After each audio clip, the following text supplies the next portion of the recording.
The freezing rain lashed against Liam's face, his muscles screaming under the weight of the bleeding billionaire in his arms. The hurricane roared around them, tearing trees from the mountainside, yet her fragile, shivering whisper cut straight through the deafening thunder. I didn't ignore Sarah's letters. I'm the one who paid for Chloe's heart surgery. Liam Harding was a man defined by two things: a tragic past and an unrelenting devotion to his 6-year-old daughter, Chloe. At 34, his hair was already prematurely dusted with grey at the temples, a physical testament to the grueling years spent navigating the brutal American healthcare system and the hollow grief of losing his wife, Sarah, to a sudden aneurysm 3 years ago. To the world, Liam was just another face in the mid-level management tier of Sterling Global, a massive supply chain logistics conglomerate headquartered in Seattle. He was a senior operations analyst, a job that paid just enough to keep the lights on and cover Chloe's ongoing medical bills for a congenital heart defect she'd battled since birth. Sterling Global was a notoriously cutthroat environment, ruled from the top floor by Victoria Sterling. At 38, Victoria was a billionaire CEO who had inherited the company from her ruthless father, Richard Sterling, and subsequently quadrupled its stock value by cutting the fat and optimizing operations with an iron fist. She was regularly featured on the covers of Forbes and Fortune, always photographed in immaculate, tailored blazers, her sharp blue eyes betraying zero emotion. Among the employees, she was known simply as the Glacier. Rumors circulated that she had fired a VP on Christmas Eve for a 3% drop in quarterly projections, and that she slept less than 4 hours a night. Liam and Victoria occupied completely different stratospheres.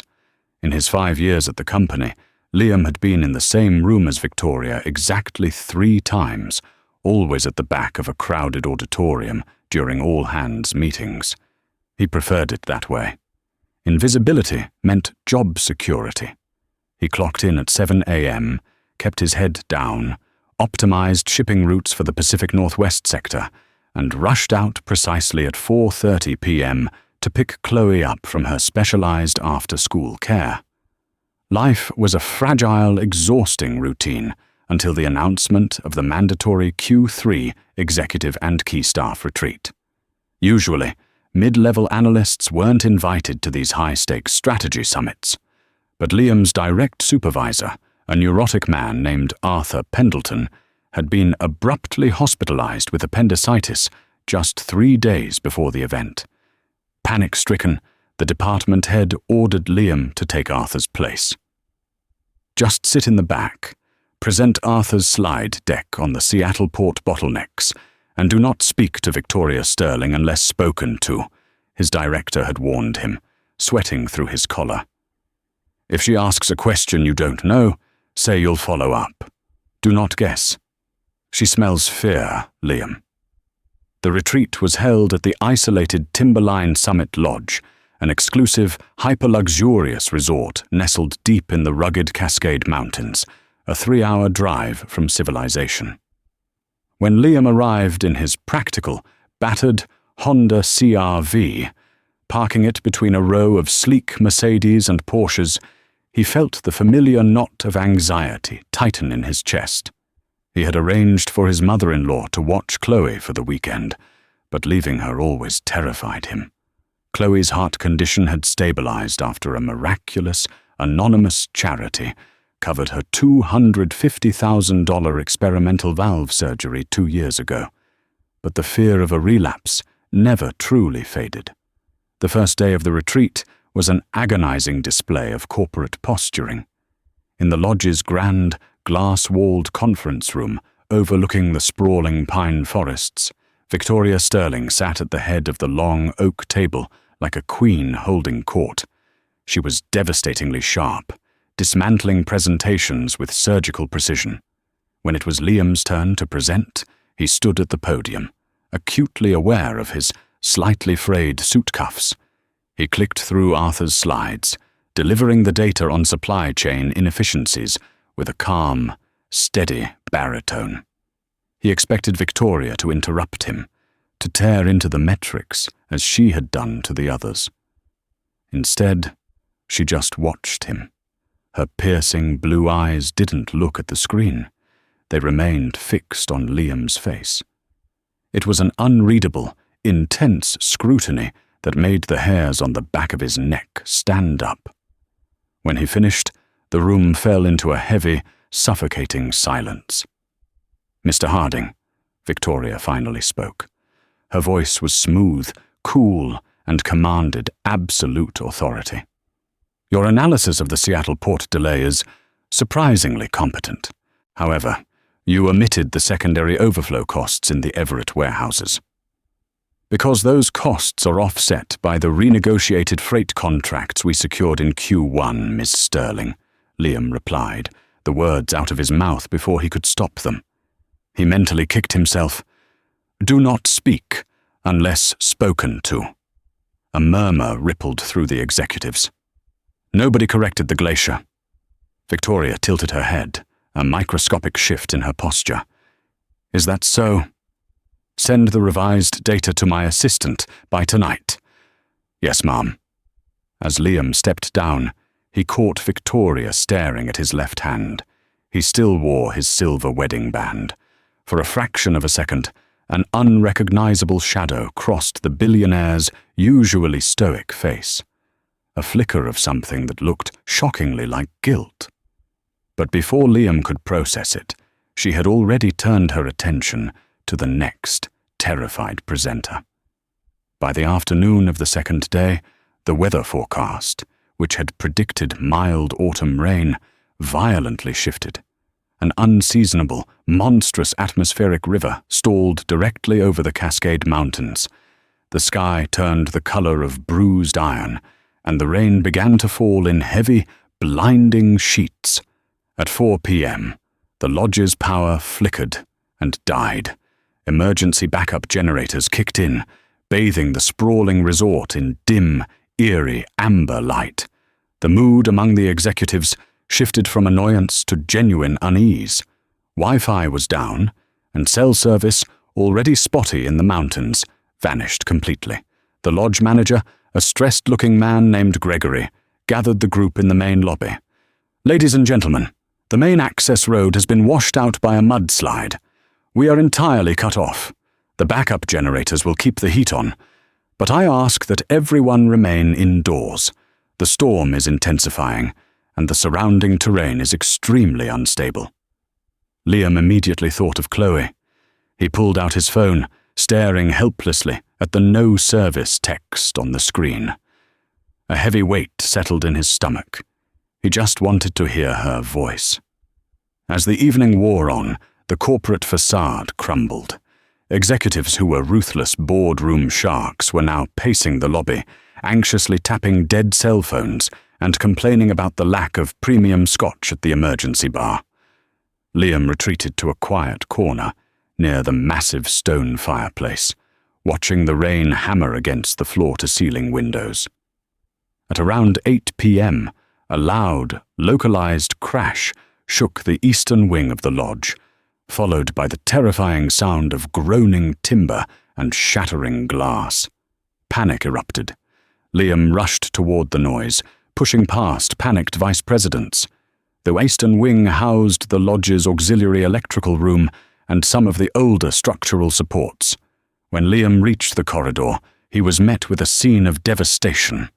A massive, ancient Douglas fir had been uprooted by the storm and had crashed directly through the roof of the lodge, crushing the corridor and exposing the interior to the howling, freezing tempest outside. Water was pouring in, instantly flooding the carpet, and standing near the edge of the destruction was Victoria's executive assistant, a young woman named Sarah. The shared name had always given Liam a pang of sorrow. She was shaking violently, pointing into the darkness of the collapsed room. "Victoria!" she screamed over the roar of the wind. "She went to check on the servers. She's in there!" Without hesitating, Liam stripped off his suit jacket and plunged into the wreckage. "Liam, stop! The roof is unstable!" someone shouted from behind, but the words were swallowed by the storm. The cold was instantaneous and brutal. Rain drove through the collapsed ceiling like icy needles. Liam navigated over shattered drywall, splintered beams, and tangled, sparking wires. "Miss Sterling! Victoria!" he roared, his voice tearing at his throat. A weak sound came from beneath a pile of heavy oak beams and roofing debris near the back of the room. Liam scrambled over, digging frantically with his bare hands. He pushed aside wet insulation and shattered glass until he saw a pale hand, bloodied and trembling. He dug harder, his adrenaline masking the pain in his torn fingers. He finally managed to heave a massive, waterlogged support beam off her. Victoria Sterling was pinned beneath the rubble, her tailored blouse soaked in blood from a deep laceration on her forehead. Her right leg was trapped under a secondary beam, clearly broken. The billionaire CEO, the woman who commanded thousands with a single glance, looked incredibly small and fragile. Her lips were blue, and she was shivering uncontrollably. "Hold on!" Liam yelled over the wind. He wedged his shoulder under the secondary beam, gritting his teeth, his muscles burning as he strained against the immense weight. With a guttural shout, he lifted it just enough for her to pull her leg free. Victoria cried out in agony, a raw human sound that cut through Liam's chest. "We have to move!" "The rest of the roof is coming down," Liam yelled. He reached down, hooking his arms under her waist and behind her knees. He lifted her. She was surprisingly light, but the dead weight of her injured body made the carry incredibly difficult over the uneven, treacherous debris.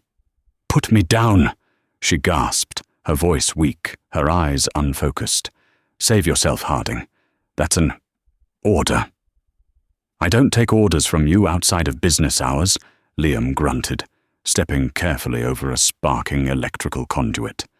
The return journey to the main lobby felt like a marathon.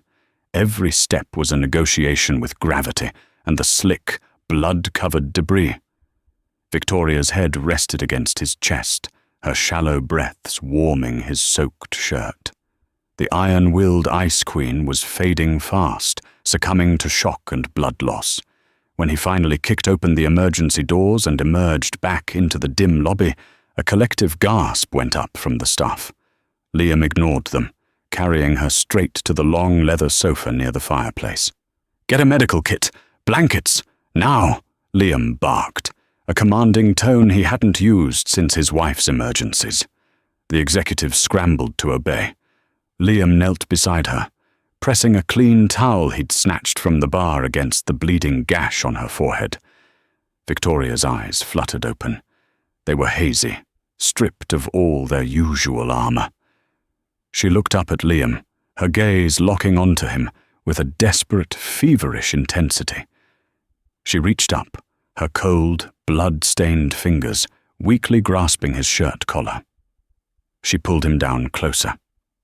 Liam leaned in, thinking she was going to give him an emergency contact, a code to a safe, or a final directive for the company. Instead, her lips brushed his ear, and her breath hitched as she forced the words out. "I'm sorry," she whispered, her voice barely louder than the crackling fire. "I didn't ignore Sarah's letters. I'm the one who paid for Chloe's heart surgery. I owed her. I owed you both." Liam froze. The blood roared in his ears, drowning out the storm outside. His heart slammed against his ribs. He pulled back, staring down at the billionaire, his mind violently rejecting what he had just heard. Sarah's letters, Chloe's surgery. Before he could demand an answer, Victoria's eyes rolled back, and she slipped into unconsciousness. The lodge's great room had transformed into a makeshift trauma ward. The storm outside battered the reinforced glass with apocalyptic fury, but inside, a heavy, stifling silence had fallen over the surviving executives. Thomas Wright, Sterling Global's head of human resources, and a former army medic, had taken charge of Victoria's injuries. He had managed to splint her shattered leg with broken chair legs and bound her bleeding head, but his grim expression offered Liam no comfort. "She's lost a lot of blood, Liam," Thomas whispered, washing his hands in a bucket of rainwater collected from the leaks. "The shock is compounding it. If those helicopters don't fly in by dawn, I don't know if her heart can take the strain." Liam sat on the floor beside the leather sofa, his clothes still stiff with dried mud and Victoria's blood. He stared at her pale, unconscious face, his mind violently looping over her whispered words. Sarah's letters, Chloe's surgery. It was impossible. Sarah, his gentle, fiercely loving wife, had been a public school teacher. She had grown up in a modest duplex in Portland, raised by a single mother. She had no connection to the ruthless, billionaire dynasty of the Sterling family. Yet, the anonymous cashier's check that had saved his daughter's life 2 years ago, a staggering $250,000 deposited directly to Seattle Children's Hospital, had always been a terrifying, beautiful mystery. At 2 a.m., the temperature plummeted. The fire in the hearth dwindled to glowing embers. Liam pulled his dry coat tighter around Victoria's shivering shoulders. As he adjusted the fabric, her heavy eyelids fluttered open. Her piercing blue eyes, usually sharp enough to cut glass, were clouded with fever and pain. She looked at Liam, blinking slowly, as if trying to separate the nightmare of the wreckage from the reality of the dimly lit room. "Liam," she rasped, her voice dry as ash. "I'm here," Liam said, his voice tightening. He leaned in closer, his desperation overriding protocol. "Victoria, you need to tell me what you meant, before you passed out. You said you didn't ignore Sarah's letters. How did you know my wife?" Victoria squeezed her eyes shut, a tear escaping and mixing with the dried blood on her cheek. The imposing CEO of Sterling Global looked utterly broken. "Sarah was my sister," she whispered. The words hit Liam like a physical blow. He fell back on his heels, his mouth opening, but no sound came out. "Sister?" "Half-sister," Victoria corrected, her breath hitching as a spasm of pain rocked her body. "My father, Richard Sterling. Before he built the empire, before he married my mother, he had a quiet life in Portland. He abandoned it when his ambition outgrew his conscience. He left Sarah's mother, paid her a massive sum to sign a non-disclosure agreement, and erased them from his history." Liam's chest heaved. Sarah never knew. She thought her father died in a car crash. "She found out," Victoria said, her voice shaking, 3.5 years ago, when Chloe was diagnosed with the congenital heart defect. When your insurance denied the experimental valve surgery, Sarah was desperate. She hired a private investigator, broke the NDA, and traced the bloodline back to Richard. Liam felt the blood drain from his face. 3.5 years ago was exactly when Sarah had started suffering from the severe stress migraines that eventually culminated in her fatal aneurysm. She had been hiding a massive, terrifying secret from him to protect him from the burden. "She wrote to me," Victoria continued, staring blankly at the ceiling. "Dozens of letters. She begged me to help her daughter, my niece. But I never saw them, Liam. My father's executive team intercepted all personal correspondence. Richard knew Sarah was reaching out, and he ordered his fixers to bury the letters. He called her a gold digger looking for a handout." Victoria let out a ragged, bitter sob. "I didn't find the letters until my father died of a stroke a year later. I was cleaning out his private safe. I read every single one. I read about how much she loved you, how terrified she was of losing Chloe. I tried to find her, to make it right." "But she was already dead," Liam finished, his voice hollow, tears finally spilling hot down his cheeks. "Yes," Victoria choked out. "I was too late. I tracked you down instead. I saw the medical debt you were drowning in. So I paid for the surgery through a shell foundation, and I manipulated HR to recruit you to Sterling Global, placing you in Seattle so I could quietly make sure you and Chloe were protected by our premium corporate healthcare. It was the only way I could live with the guilt." The room fell silent, save for the howling wind.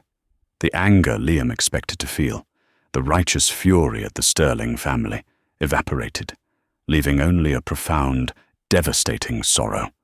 The Ice Queen, the ruthless billionaire he had feared, was just a grieving sister, desperately trying to atone for her father's sins. Liam reached out, his calloused, battered hand gently wrapping around Victoria's cold, trembling fingers. "You saved my daughter, Victoria. You didn't ignore us. You gave me the only piece of my world I have left." Victoria squeezed his hand weakly, her eyes fluttering shut as the exhaustion finally pulled her under again. "I just wanted to be an aunt," she murmured into the dark. The dawn broke over the Cascade Mountains with a cold, unforgiving clarity. By 7:30 a.m., the rhythmic, deafening thud of twin-engine National Guard medevac helicopters echoed through the valley, rattling the remaining glass in the shattered Timberline Summit Lodge. Chaos erupted in the lobby as emergency tactical paramedics breached the main doors, their boots crunching over the debris. They swarmed Victoria, immediately establishing an IV line and carefully transferring her onto a stabilized titanium backboard. As they hoisted her up to carry her out into the blinding wash of the helicopter rotors, Victoria fought the heavy doses of morphine. She weakly turned her head, her bruised face searching the frantic crowd. Her eyes locked onto Liam. There were no words exchanged. The roar of the engines made that impossible. But the invisible electric barrier of corporate hierarchy that had separated them for 5 years dissolved in the freezing mountain air. However, the reality of Seattle was far less forgiving than the isolation of the mountains. The next 2 weeks were a suffocating blur of intense media scrutiny. The news of Victoria Sterling's near-death experience and her dramatic rescue by a mid-level analyst dominated the financial networks. Sterling Global's stock violently fluctuated. Victoria remained sequestered in the intensive care wing of Seattle Presbyterian, recovering from a severe compound fracture, a grade 3 concussion, and massive blood loss. Liam returned to his cramped apartment, holding his 6-year-old daughter Chloe, a little tighter each night, haunted by the ghost of his wife and the staggering revelation of her hidden lineage. He expected silence from the corporate ladder. Instead, on a rainy Tuesday, Liam was summoned to the penthouse boardroom of Sterling Global. He was not met by gratitude, but by Harrison Caldwell, the ruthless chairman of the board. Harrison was a man who viewed human life strictly through the lens of liability and profit margins. He sat at the head of a massive mahogany table, sliding a thick manila folder toward Liam. "Mr. Harding," Harrison began, his voice dangerously smooth, "we are all very thankful for your heroics, but the board has a fiduciary duty to this company.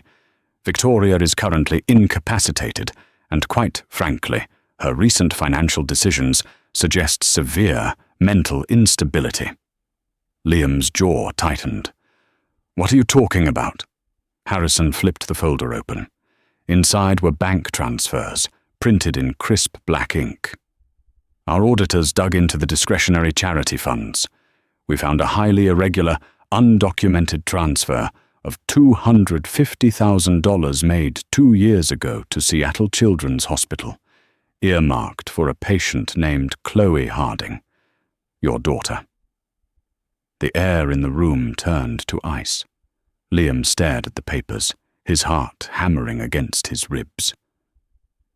If the press finds out the CIO has been embezzling corporate funds to pay off the medical debts of a low-level employee she has an inappropriate fixation on, the SEC will tear us apart, Harrison said, leaning forward.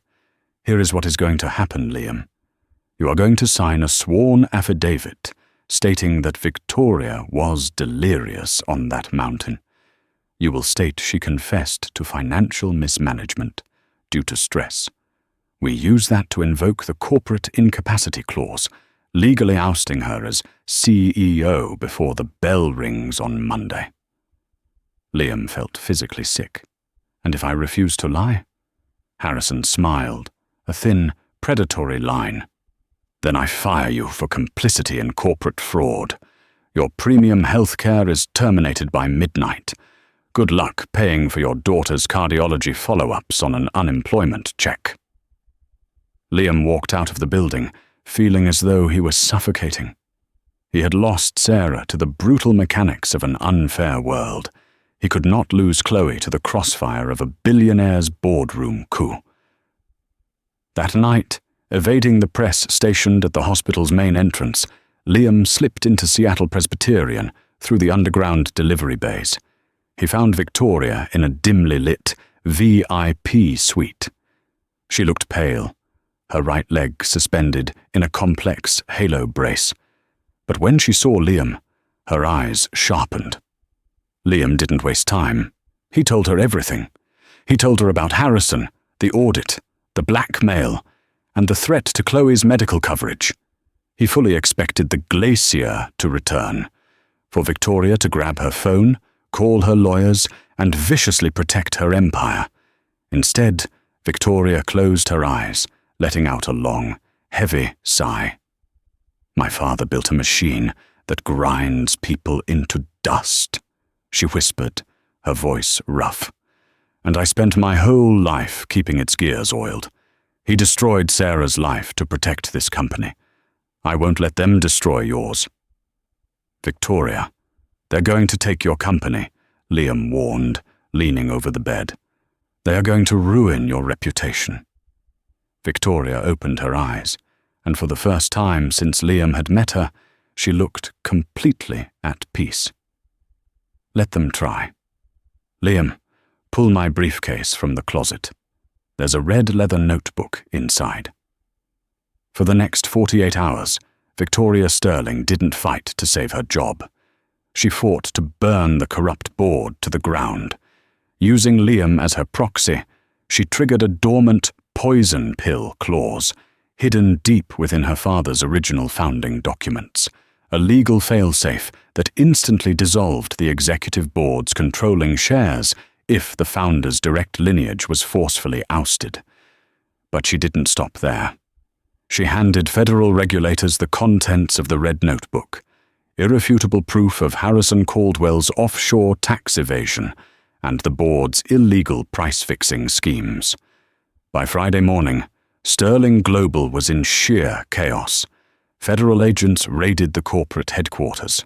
Harrison Caldwell was escorted out in handcuffs on live television. Victoria officially tendered her resignation, willingly walking away from the CEO title, taking her billions in liquidated private shares and leaving the toxic empire behind. A month later, the Seattle rain had given way to a crisp, bright winter morning.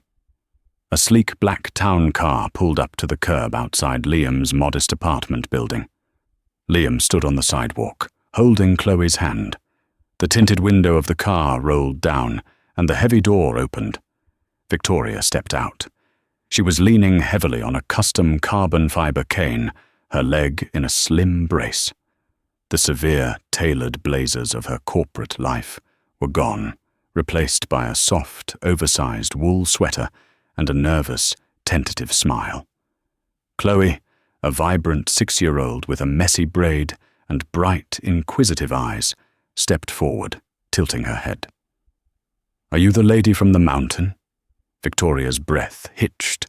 She slowly lowered herself, ignoring the grimace of pain from her healing leg, so she was eye level with the little girl. Tears immediately welled in her piercing blue eyes. "I am," Victoria whispered, her voice trembling as she reached out a shaking hand. "But a long time ago, your mum. She asked me to be something else. I was just too late to say yes." Chloe looked back at her father. Liam nodded, his own throat tight with unshed tears, offering his daughter an encouraging smile. Chloe turned back to the billionaire and stepped directly into her arms, wrapping her small hands around Victoria's neck. Victoria let out a choked sob, burying her face in Chloe's shoulder, finally letting go of the guilt, the corporate armor, and the ghosts of her father's sins. "I'm Victoria," she wept softly into the little girl's hair. "I'm your Aunt Victoria." Upstairs, sitting in Liam's cramped, warm living room, drinking instant coffee while Chloe enthusiastically decorated Victoria's cane with glitter stickers, the truth settled over them. The violent storm on the mountain had not come to destroy them. It had come to wash away the lies. Victoria had traded her empire for the one thing her father's money could never buy her, and Liam had finally found the family Sarah had always wanted them to have. The storm that nearly destroyed them ultimately washed away years of painful secrets. Liam found closure, realizing his wife's love engineered a miracle long after her passing. Victoria traded her corporate crown for the quiet joy of family, finally embracing her role as Chloe's aunt. They were no longer a broken billionaire and a grieving widower, but a renewed family, deeply forged in the furious fires of an unforgiving hurricane.